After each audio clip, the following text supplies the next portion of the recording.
नमस्कार मेरे प्रिय विद्यार्थियों, आप सभी का WOP के इस चैनल डॉक्टर विनी शर्मा में हार्दिक स्वागत और अभिनंदन है। प्रिय विद्यार्थियों, पिछले वीडियो में हमने मार्गेंथो के क्लासिकी यथार्थवाद का मूल्यांकन हमने किया था, जिसमें हमने उसकी आलोचना और उसके गुणों के बारे में चर्चा की थी कि किस प्रकार से क्लासिकी यथार्थवाद कहाँ पर हमारे लिए महत्वहीन है और कहाँ पर हमारे लिए महत्वपूर्ण है। इन दोनों ही बिंदुओं पर हमने चर्चा की थी। प्रिय विद्यार्थियों, हम इसके अंदर अब आज हम चर्चा करेंगे क्लासिकी अथवा परंपरागत यथार्थवाद जो है वो किस प्रकार से नव यथार्थवाद के रूप में परिवर्तित हुआ और नव यथार्थवाद का विचार सामने आया। इसमें हम इन बिंदुओं पर चर्चा करेंगे। नव यथार्थवाद अथवा संरचनात्मक यथार्थवाद। संरचना की दृष्टि से अंतर्राष्ट्रीय व्यवस्था में अराजकता देखने को मिलती है। शक्ति का बंटवारा राज्यों के आचरण को निर्धारित करता है। अराजकता का स्रोत के गैर राज्य संगठन भी हैं। शक्ति संतुलन से अंतर्राष्ट्रीय स्थिरता सुनिश्चित हो सकती है। तो विद्यार्थियों, हम इन 5 बिंदुओं पर चर्चा करेंगे जो इस प्रकार है। नव यथार्थवाद अथवा संरचनात्मक यथार्थवाद, मतलब नव यथार्थवाद को संरचनात्मक यथार्थवाद भी कहा जाता है। विद्यार्थियों, आपको यथार्थवाद और नव यथार्थवाद में अंतर भी समझना होगा, क्योंकि प्रश्न पत्र में हमसे प्रश्न में अंतर के आधार पर भी हमसे पूछा जा सकता है। तो विद्यार्थियों, नव यथार्थवाद अथवा संरचनात्मक यथार्थवाद, जैसे इसके नाम से ही हमें विदित हो रहा है, संरचनात्मक मतलब कि यथार्थवाद, इस नव यथार्थवाद में संरचना को महत्वपूर्ण माना गया है। तो संरचनात्मक यथार्थवाद अंतर्राष्ट्रीय संबंधों के अध्ययन की वर्तमान पद्धतियों में से एक है। नव यथार्थवाद के मुख्य प्रतिपादक केनेथ वॉल्ज थे। तो इसको आपको ध्यान रखना होगा कि केनेथ वॉल्ज नव यथार्थवाद के प्रमुख प्रतिपादक थे और यथार्थवाद के प्रतिपादक कौन थे? मॉर्गेंथो। 1979 में प्रकाशित उनका ग्रंथ man, the state and war, मनुष्य, राज्य और युद्ध, नव यथार्थवाद को प्रस्तुत करता है। तो आपको इस पुस्तक को भी आपको स्मरण में रखना होगा कि 1979 में man, the state and war जो पुस्तक है वो नव यथार्थवादी विचारक केनेथ वॉल्ज ने प्रस्तुत की थी। और प्रिय विद्यार्थियों, आपको यह भी ज्ञात होना चाहिए कि परंपरागत यथार्थवाद यानी क्लासिकी यथार्थवाद में हेंस जे मार्गेंथो ने किस पुस्तक का निर्माण किया था, किस पुस्तक को प्रस्तुत किया था? Politics among Nations. तो इस पुस्तक को भी आपको याद रखना होगा। और 1967 में मॉर्गेंथो ने किया और 1979 में किसने किया? केनेथ वॉल्ज ने किया। संरचना की दृष्टि से अंतर्राष्ट्रीय व्यवस्था में अराजकता देखने को मिलती है। संरचना की दृष्टि से किस प्रकार से? क्लासिकी अथवा परंपरागत यथार्थवाद उन्होंने अंतर्राष्ट्रीय जगत में हिंसा और संघर्ष के लिए मानव प्रकृति को जिम्मेदार ठहराया। किसने? क्लासिकी यथार्थवाद में मानव प्रकृति विशेष तौर से जिम्मेदार थी, क्योंकि उसमें मार्गेंथो ने क्या कहा था कि मानव प्रकृति का स्वभाव कैसा होता है? वो परिवर्तनशील होता है। और मानव प्रकृति का स्वभाव के 2 गुण उसने बताए थे, स्वार्थपरता और सत्ता लोलुपता। वही बात अब नव यथार्थवादियों ने ही संघर्ष और युद्धों को स्वीकार किया, पर इसके लिए उन्होंने अंतर्राष्ट्रीय जगत की संरचना को जिम्मेदार ठहराया। तो प्रिय विद्यार्थियों, आपको समझ में आया ये दोनों अंतर जो है क्लासिकी में और नव यथार्थवाद में? तो अंतर दोनों अपने आप समझ में आ गया। इसमें मानव स्वभाव को, है ना, मानव की प्रकृति, मानव स्वभाव को वरीयता दी गई, और नव यथार्थवादी में किसको वरीयता दी गई? संरचना को वरीयता दी गई। अब नेक्स्ट, संरचना का क्या अर्थ है? संरचना का अर्थ है अंतर्राष्ट्रीय जगत के कर्ताओं यानी राज्यों की शक्तियों की तुलना की जाए तो विश्व व्यवस्था में हम कहाँ खड़े हैं? मतलब अंतर्राष्ट्रीय जगत के कर्ताओं यानी कर्ता कौन हो गए? राज्य, देश की शक्ति, मतलब उन राज्यों की शक्ति जो विश्व में विद्यमान राज्य हैं, उनकी तुलना अगर हम करें तो वो हम लोग कहाँ खड़े हैं? यह विचार करना ही किसमें आ जाएगा? संरचना के अंतर्गत आ जाएगा। अंतर्राष्ट्रीय व्यवस्था की एक बड़ी सच्चाई यह है कि शक्ति का बंटवारा समतल या बराबर नहीं है। संसार में कमजोर राष्ट्र हैं, महान राष्ट्र हैं, महानतम राष्ट्र भी हैं। महान राष्ट्रों की क्षमताओं, उनकी विशिष्टताओं और हितों में हम सब भली भांति परिचित हैं। तो आप सभी को पता है विद्यार्थियों, अंतर्राष्ट्रीय व्यवस्था की एक बड़ी सच्चाई क्या है कि संसार में हर तरह के राष्ट्र हैं, निर्बल भी हैं, निर्धन भी हैं, मतलब अल्प विकसित राष्ट्र हैं, महान राष्ट्र हैं भी हैं, जिसे हम कह सकते हैं कि विकासशील राष्ट्र कह सकते हैं उन्हें। महानतम राष्ट्र जो विकसित हो चुके हैं वे राष्ट्र हो सकते हैं, वे राष्ट्र हैं। तो कौन कौन से राष्ट्र हो गए? कमजोर राष्ट्र हो गए, महान राष्ट्र हो गए और महानतम राष्ट्र हो गए। इन तीन वजहों से क्षमता, विशिष्टता और हितों के कारण से अंतरराष्ट्रीय जगत में अराजकता की स्थिति पैदा हो गई है। शक्ति का बंटवारा राज्यों के आचरण को निर्धारित करता है। अब देखने की बात यह है कि शक्ति के इस असमान बंटवारे ने किस तरह की अराजकता पैदा की है। कहने के लिए सभी राज्य प्रभुसत्ता से युक्त हैं और अंतर्राष्ट्रीय कानून की दृष्टि से समान महत्व रखते हैं, पर चूंकि शक्ति का बंटवारा बराबर नहीं है, ठीक है, इसलिए ये स्वाभाविक ही है कि शक्तिशाली राष्ट्र दूसरे राज्यों पर अपना आधिपत्य स्थापित करना चाहेंगे। तो शक्तिशाली राष्ट्र जो विकसित राष्ट्र हैं वो कमजोर राष्ट्रों पर अपना शक्ति, अपनी पावर, अपना प्रभुत्व स्थापित करने का हर संभव प्रयास करेगा। मिलर ने इसे वैश्विक शासन का नाम दिया है।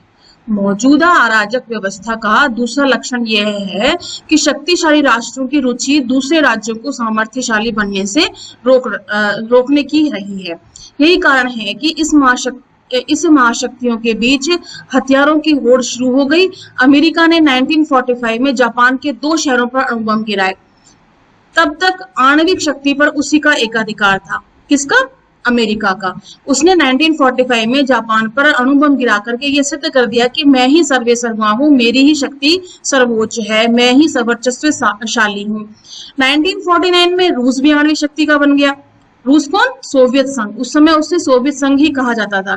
1952 में ब्रिटेन, 1960 में फ्रांस अणु बम बनाने की क्षमता हासिल कर चुके थे।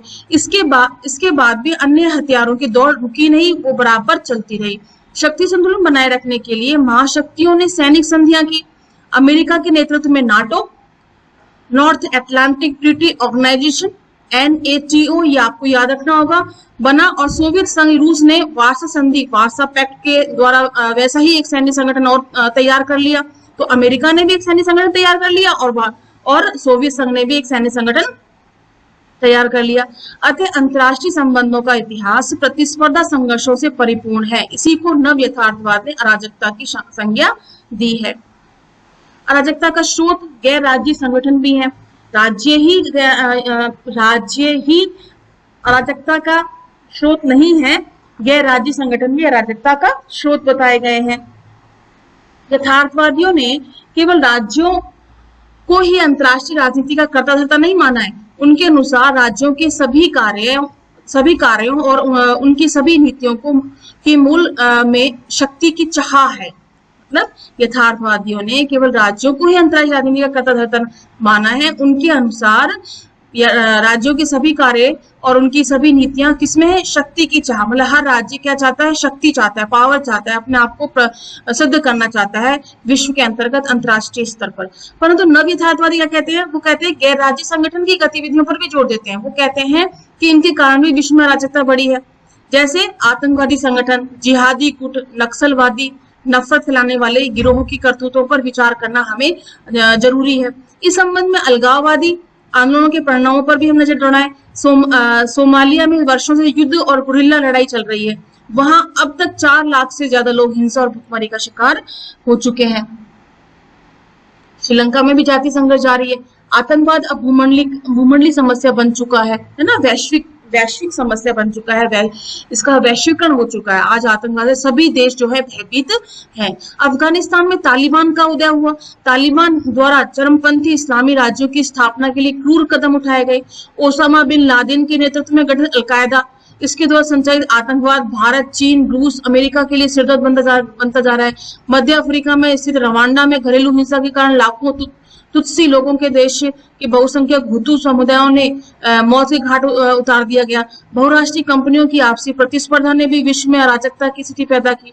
कई विकासशील देशों को मजबूरन विदेशी कंपनियों के लिए अपने दरवाजे खोलने पड़े। बहुराष्ट्रीय कंपनियां विभिन्न देशों की प्रभुसत्ता और स्वायत्तता से खिलवाड़ कर रही हैं। तो समझ में आया विद्यार्थियों आपको कि नव यथार्थवादियों ने संरचना पर भी जोर डाला है कि राज्य भी हैं और गैर राज्य संगठन भी हैं, दोनों ही अराजकता का कारण बन सकते हैं, अराजकता फैला सकते हैं। शक्ति संतुलन से अंतरराष्ट्रीय स्थिरता सुनिश्चित हो सकती है। नव यथार्थवादी कहते हैं कि शक्ति संतुलन अगर बना रहेगा तो अंतरराष्ट्रीय स्थिरता बनी रह सकती है। तो नव यथार्थवादी यह नहीं चाहेंगे कि विश्व में सदा अराजकता और संघर्ष की स्थिति बनी रहे। तो फिर शांति और स्थिरता कैसे सुनिश्चित की जाए? केनेथ वॉल्ज ने इस संबंध में शक्ति संतुलन के सिद्धांत का जिक्र किया। इस सिद्धांत के अनुसार बड़े देश स्वयं को विभिन्न गुटों में इस प्रकार बांटे रहते हैं कि किसी एक राष्ट्रीय गुट की शक्ति बहुत अधिक न बढ़ जाए। शक्ति संतुलन का अर्थ समझ में आया कि कोई भी राष्ट्र अपनी शक्ति में किसी दूसरे राष्ट्र से आगे नहीं बढ़े, अर्थात सभी की शक्तियां कैसी हो जाए, समान हो जाए, सामान्य हो जाए। तो जब एक राष्ट्र के पास शक्ति है, दूसरे राष्ट्र के पास भी शक्ति है, तो अगर एक राष्ट्र दूसरे राष्ट्र पर युद्ध करेगा, चढ़ाई करेगा, तो वह उसकी शक्ति से भी भयभीत रहेगा। स्वयं के पास शक्ति है तो क्या, लेकिन दूसरे देश के पास भी, दूसरे राष्ट्र के पास भी शक्ति है, तो वह उससे हमेशा दबा रहेगा, अर्थात अपने आप को शांत बनाए रखेगा। जब तक ये संतुलन बना रहता है तब तक शांति कायम होती है। उदाहरण स्वरूप हम देखें, यूरोप में सन 1871 से 1914 तक जो शांति बनी रही, उसका श्रेय जर्मनी, ऑस्ट्रिया, इटली की त्रिराष्ट्रीय मैत्री तथा इंग्लैंड, फ्रांस और रूस की त्रिराष्ट्रीय समझौते को दिया जाता है। संतुलन की स्थिति आक्रामक देश को आक्रमण से रोकती है। यदि वे आक्रमण कर दें तो तत्काल दूसरे राष्ट्र आक्रांत राष्ट्र की मदद को पहुंच जाएंगे। समझ में आया? वह संतुलन की स्थिति कब किस प्रकार से बनी रहती है कि आक्रामक देश को आक्रमण से रोकती है, मतलब आक्रमण करने से रोकती है। और किसी ने आक्रमण कर दिया है तो जिसके ऊपर आक्रमण कर दिया है तो दूसरे राष्ट्र उसकी हेल्प के लिए भी पहुंच जाएंगे। तो क्या निकल के आया इसमें कि खुद तो शक्ति संपन्न है जितना है ना, साथ में अगर वे दूसरे अपने पड़ोसी राष्ट्रों के साथ अगर मधुर संबंध बना के रखता है तो वो पड़ोसी राष्ट्र भी उस देश के लिए मदद के लिए उसके पास अग्रसर रहेंगे। प्रथम विश्व युद्ध 1914-1918 के बाद शक्ति संतुलन समाप्त हो गया। इंग्लैंड ने यूरोप में जर्मनी के आक्रमणों का विरोध नहीं किया, बल्कि उसे खुश रखने की नीति अपनाई। 1939 से 1945 में दूसरा महायुद्ध शुरू हो गया। शक्ति संतुलन की उपरोक्त प्रणाली को केनेथ वॉल्ज ने पुरातन शैली कहा। दूसरे महायुद्ध के बाद केवल दो राष्ट्र, अमेरिका और रूस यानी सोवियत संघ, ऐसे थे जिन्हें एक दूसरे के लगभग बराबर माना जाता था। इसलिए विश्व का नेतृत्व इन दो महाशक्तियों के हाथों में चला गया। प्रथम विश्व युद्ध खत्म हो गया, द्वितीय विश्व युद्ध खत्म हो गया। अब क्या स्थिति पैदा हुई? अब ये स्थिति पैदा हुई कि विश्व में दो ही राष्ट्र शक्तिशाली थे, अमेरिका और सोवियत संघ। और अमेरिका और सोवियत संघ जो शक्तिशाली राष्ट्र थे वो एक दूसरे के ऊपर किसी प्रकार का आक्रमण नहीं करना चाहते थे। लेकिन हुआ क्या, आप आगे देखें। केनेथ वॉल्ज के अनुसार द्वितीय महायुद्ध के बाद दो ध्रुवीय विश्व का उदय हुआ। इसका अर्थ है सोवियत गुट और एंग्लो अमेरिकी गुट का उदय। हालांकि दोनों महाशक्तियां अपने अपने प्रभाव क्षेत्र को बढ़ा रही थी, पर दो ध्रुवीयता के कारण रूस यानी सोवियत संघ और अमेरिका के बीच सीधे संघर्ष की स्थिति कभी नहीं आई, क्योंकि दोनों बराबर शक्तिशाली थे, दोनों में संतुलन बना हुआ था। दोनों गुटों की शक्ति लगभग एक समान होने के कारण दोनों के बीच शक्ति संतुलन कायम रहा और दोनों गुटों में शामिल कई राष्ट्र आणविक हथियार रखते थे। इस वजह से भी उनके बीच शक्ति समानता बनी रही। अब प्रिय विद्यार्थियों, आपको समझ में आया कि किस प्रकार से नव यथार्थवाद ने संरचना को महत्वपूर्ण बताया और गैर राज्य संगठनों को महत्वपूर्ण बताया कि वे किस प्रकार से अराजकता फैला सकते हैं और उनको दूर करने के लिए किस प्रकार से हमें विश्व में शक्ति संतुलन बनाए रखना होगा। ठीक है, अब अगले वीडियो में हम किस प्रकार से सोवियत संघ और अमेरिका के बीच में किस प्रकार से तनातनी हुई, किस प्रकार से युद्ध शुरू हुआ और युद्ध था तो वो कैसा युद्ध था, किस प्रकार का युद्ध था, तो उसके बारे में हम चर्चा करेंगे। उससे पहले हमें ये क्या करना है, हमें जो इस वीडियो में जो मैंने समझाया है आपको, उससे संबंधित कुछ प्रश्न हैं, उन प्रश्नों को हल करना है अपने नोटबुक में। और कहीं किसी प्रकार का डाउट है तो कमेंट बॉक्स में आप लिख सकते हैं। तो केनेथ वॉल्ज की प्रमुख पुस्तक का नाम क्या है? नव यथार्थवादियों ने संरचना का क्या अर्थ बताया? सैनिक संधियों के नाम लिखना है। वार्सा पैक्ट किसने स्थापित किया? नाटो का पूरा नाम क्या है? केनेथ वॉल्ज ने विश्व स्तर पर शांति और स्थिरता बनाए रखने का क्या उपाय बताया? तो इस प्रकार के जो प्रश्न बनते हैं, उन प्रश्नों के उत्तर आप अपनी नोटबुक में तैयार कर लें। और कहीं किसी प्रकार का अगर अवरोध पैदा होता है तो कमेंट बॉक्स में आप मुझसे पूछ सकते हैं।